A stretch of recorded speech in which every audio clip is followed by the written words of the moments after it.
Hi friends, इस video में हम एक स्मॉल कैप डेयरी कंपनी के बारे में डिस्कस करेंगे जिसका नाम है पराग मिल्क फूड लिमिटेड करके।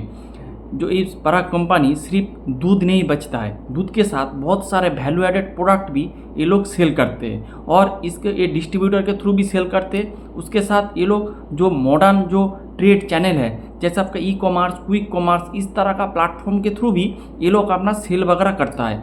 और ये सिर्फ दूध नहीं, दूध के साथ जो वैल्यू एडेड प्रोडक्ट में चीज़, पनीर, घी, कार्ड, उसके साथ आपका जो प्रोटीन पाउडर, फिर आपका जो प्रोटीन बार, तो इस तरह का बहुत सारे प्रोडक्ट जैसे बटर मिल्क, इस तरह का बहुत सारे प्रोडक्ट ये लोग अपने डिस्ट्रीब्यूटर के थ्रू और मॉडर्न ट्रेड चैनल के थ्रू ये लोग सेल करते हैं।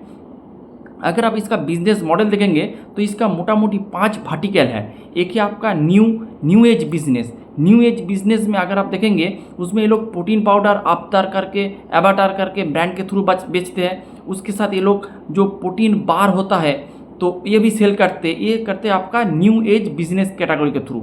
और इसका दूसरा जो कैटेगरी है वो है आपका कोर कैटेगरी के थ्रू ये लोग वैल्यू एडेड प्रोडक्ट बेचते हैं। और ये कोर प्रोडक्ट में ये गोवर्धन ब्रांड के थ्रू ये लोग चीज़, पनीर, कार्ड और बटर मिल्क, बहुत तरह का जो वैल्यू एडेड प्रोडक्ट ये लोग सेल करते हैं। और तीसरा है इसका लिक्विड मिल्क। तो लिक्विड मिल्क में ये लोग पैकेट के थ्रू मिल्क को सेल करते हैं। और चौथा है इसका आदर्श। तो आदर्श के थ्रू भी ये लोग कुछ प्रोडक्ट वगैरह सेल करते हैं। और इसका लास्ट जो पार्ट है वो है आपका इंग्रेडिएंट पार्ट। इंग्रेडिएंट सेगमेंट के थ्रू ये लोग B2B में ये लोग काम करते हैं। B2B में ये लोग इंडस्ट्री और हॉस्पिटल को ये लोग मिल्क के प्रोसेसिंग के थ्रू जो प्रोडक्ट आता है उसको बल्क में ये लोग हॉस्पिटल और इंडस्ट्री में ये लोग सेल करते हैं। तो यही इसका मोटा मोटी बिजनेस वर्टिकल है, 5 बिजनेस वर्टिकल है। और अगर आप इसका B2B और B2C का सेगमेंट देखेंगे तो ये लोग B2B में इसका 30% रेवेन्यू आता है और 70% ये लोग रेवेन्यू अर्न करते हैं थ्रू B2C। तो ये बात है। और इसका अगर वैल्यू एडेड प्रोडक्ट का परसेंटेज देखेंगे Q3 में इसका वैल्यू एडेड प्रोडक्ट का परसेंटेज है ऑलमोस्ट 73%, जो कि मेरे हिसाब से बहुत ही अच्छा है। तो यही मोटा मोटी इसका बिजनेस मॉडल है। अब चलते इसका Q3 ऑफ FY26 के रिजल्ट में। अगर आप इसका रेवेन्यू देखेंगे तो इसका रेवेन्यू ग्रो किया है 14% ईयर ऑन ईयर बेसिस में और 9 मंथ में भी 14% का इसका ग्रोथ है। और इसका अगर आप इसका वॉल्यूम ग्रोथ देखेंगे तो वॉल्यूम ग्रोथ हुआ है इसका 8% ईयर ऑन ईयर बेसिस में और 9 मंथ में भी इसका वॉल्यूम ग्रोथ है 8%। फिर चलते इसका एबिडा आप देखेंगे -3% से डी ग्रो हुआ है। और इसका रीज़न हम कॉल वाले पार्ट में बताएंगे। और एबिडा मार्जिन अगर देखेंगे वो भी नीचे की दिशा में आया है। पहले था 9% Q3 ऑफ FY25, उसका एबिडा मार्जिन था 9%, लेकिन Q3 ऑफ FY26 उसका एबिडी मार्जिन गिर के आ चुका है 7.6%। तो इसका एबिडा भी डिग्रो हुआ है, एबिडा मार्जिन भी नीचे की दिशा में आया है। अगर आप इसका एडजस्टेड पैट देखेंगे तो -2% से इसका एडजस्टेड पैट डिग्रो हुआ है। और 9 मंथ में देखेंगे तो 17% का जंप है। और 9 मंथ का टोटल पैट है इसका 109 करोड़। और पैट मार्जिन देखेंगे वो भी एबिडा मार्जिन के तरह ही डिग्रो हुआ है, नीचे की दिशा में आया है ग्रोथ। तो एबिडा पैट मार्जिन 4.1 था FY25 के Q3 में, और लेकिन इस क्वार्टर में पैट मार्जिन है 3.5% और 9 मंथ बेसिस में इसका पैट मार्जिन है 3.8%। तो इसका आप देखेंगे तो एबिडा और पैट इम्पैक्ट हुआ है, उसके साथ एबिडा मार्जिन और पैट मार्जिन भी इम्पैक्ट हुआ है, ये बात है। फिर ये मोटा मोटी है इसका Q3 ऑफ FY26 का रिजल्ट। आप चलते हैं इसके कॉल में। कॉल का जो पहला क्वेश्चन है वह है कि आपका मार्जिन डीग्रो का रीज़न क्या है या फिर पैट डीग्रोथ का मेनली रीज़न क्या है। तो मैनेजमेंट ने जो बताया है वह है कि मिल्क प्रोक्योरमेंट प्राइस जो है, यानी कि आप फार्मर से मिल्क लेते हैं, फिर उसको प्रोक्योर करके आप उस मिल्क के थ्रू बहुत सारे प्रोडक्ट बनाते हैं और रॉ मिल्क को भी आप पैकेट के थ्रू आप डिस्ट्रीब्यूटर के थ्रू ये लोग सेल कर देते हैं। तो लेकिन जो मिल्क जो फार्मर के पास से जो मिल्क इन लोगों ने प्रोक्योर किया है उसका price almost 20% year on year basis में और 7% क्वार्टर ऑन क्वार्टर बेसिस में बढ़ा है यानी कि ग्रो किया है, इसका ही इफेक्ट आपको इस जो मार्जिन का जो नीचे की दिशा में जाए है वही इसका मेन रीज़न है। क्योंकि जो अर्ली जो प्रोलॉन्गिंग जो आपका रेनी सीजन था उसके साथ जो अर्ली समर आ गया, इस बहुत सारे रीजन की वजह से जो मिल्क का जो प्रोक्योर का जो प्राइस है वो बहुत बढ़ गया है। और जितना बढ़ा है उस रेशियो में उन लोगों ने एंड कस्टमर को पास ऑन नहीं कर पाया। ये सिर्फ आपका पराग मिल्क एंड फूड का किस्सा नहीं है, हर एक जो कंपनी है जैसे आपका दोतला है, उसके बाद आपका हटसन एग्रो है, हर तरह का सभी कंपनी का इस सेम सिचुएशन है। इसीलिए आप देखेंगे हर एक कंपनी का जो मार्जिन है वो नीचे की दिशा में गया है। सिर्फ एक आप एक्सेप्शन है जो है हटसन एग्रो, लेकिन हटसन एग्रो में भी एक कैच है कि उनका ईयर ऑन ईयर बेसिस में आप देखेंगे मार्जिन स्टेबल है, लेकिन अगर आप क्वार्टर ऑन क्वार्टर बेसिस में कंपेयर करेंगे तो देखेंगे उसका भी एबिडा और पैट मार्जिन नीचे की दिशा में गया है।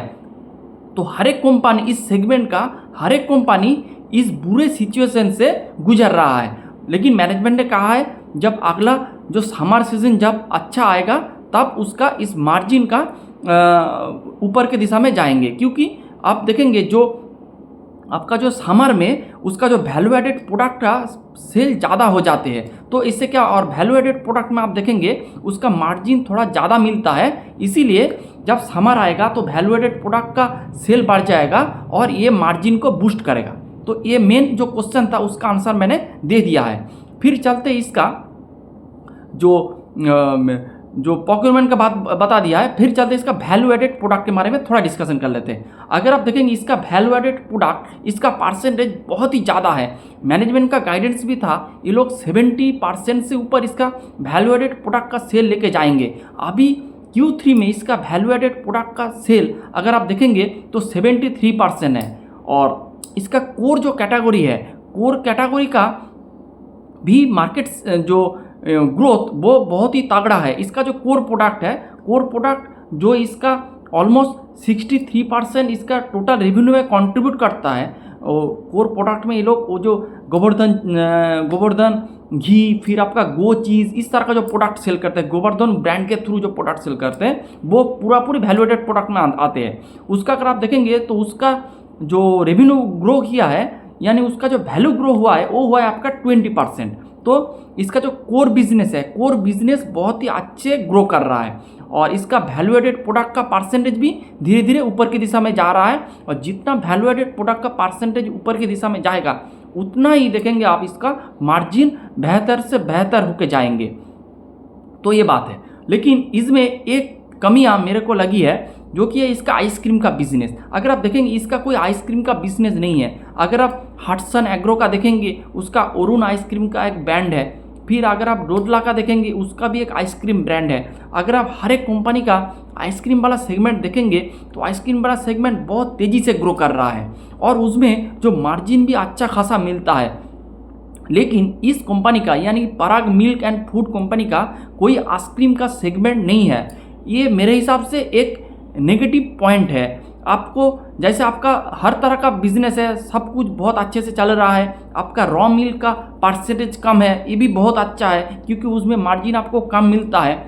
लेकिन आपका जो आइसक्रीम वाला जो सेगमेंट है वो मिसिंग है मेरे हिसाब से। आइसक्रीम वाला सेगमेंट इस बिजनेस के साथ एक जुड़ा रहना चाहिए था, ये बात। और इसका एक जो न्यू एज बिजनेस है ये बहुत ही इंटरेस्टिंग है। अगर आप इसका न्यू एज बिजनेस में ये लोग जो प्रोटीन पाउडर या जो हुई प्रोटीन पाउडर ये लोग सेल करते हैं, उसके साथ ये लोग जो प्रोटीन बार होता है वो प्रोटीन बार भी सेल करते हैं। और अभी देखेंगे अभी जो लोग हैं वो फिटनेस फ्रीक लोग हैं, तो वो लोग इस तरह का जो प्रोडक्ट है, इस तरह का प्रोडक्ट ये लोग ज़्यादा कंज्यूम करते हैं। और इस तरह का प्रोडक्ट का अगर आप देखेंगे उसका मार्जिन भी आपको एक प्रीमियम प्रोडक्ट है, तो जो प्रीमियम प्रोडक्ट होता है उसका मार्जिन भी आपको ज़्यादा मिलता है।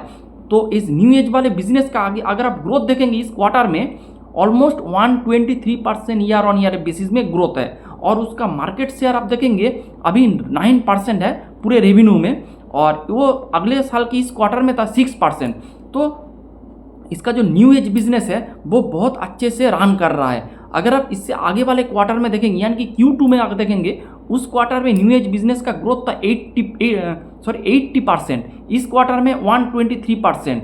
और इसका कोर बिजनेस, कोर कैटेगरी जो है जिसका मार्केट शेयर ऑलमोस्ट 65% है, उसका ग्रोथ अगर देखेंगे तो 20% है। तो ऑलमोस्ट इसका जो टॉप 75% का जो रेवेन्यू है वो बहुत ही अच्छे रेट से ग्रो कर रहा है। ये बिजनेस के लिए एक बहुत ही पॉजिटिव पॉइंट है मेरे हिसाब से। और नेगेटिव पॉइंट जो आइसक्रीम वाला सेगमेंट, उसके बारे में मैंने बता दिया है, ये बात है।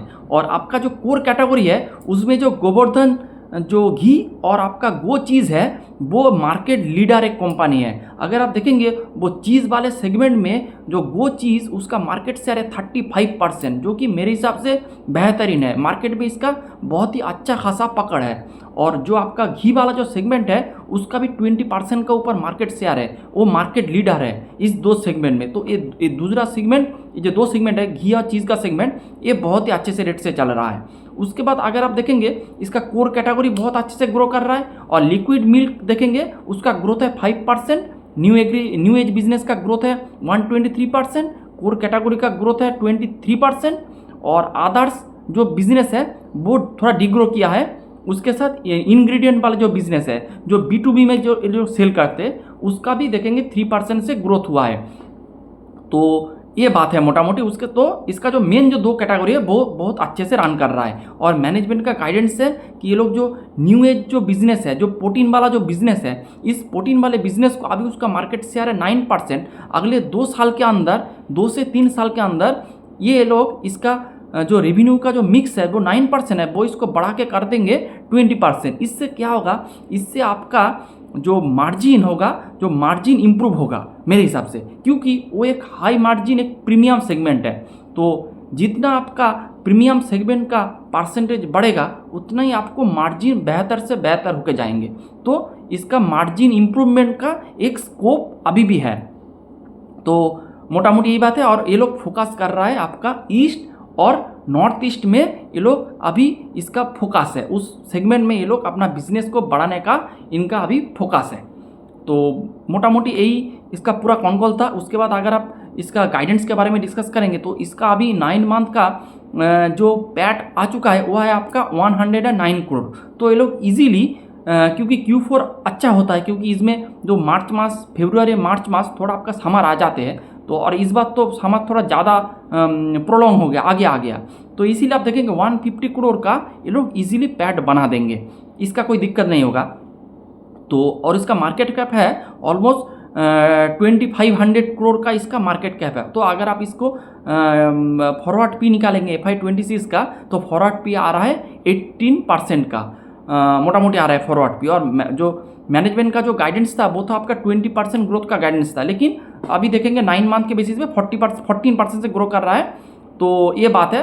तो मोटा मोटी बिजनेस वाइज कोई दिक्कत नहीं है, लेकिन आपको बिजनेस को अच्छे से ट्रैक करना चाहिए। इस सेगमेंट में और 2 कंपनी है, एक है आपका डोडला और दूसरा है आपका हटसन एग्रो। मेरे हिसाब से हटसन एग्रो एक इंटरेस्टिंग बेट बन रहा है, उसके बारे में हम नेक्स्ट वीडियो में डिस्कस करेंगे। तो यही था आज का video. Hope you like the video and thanks for watching and please don't take it a buy sell call recommendation. Thanks.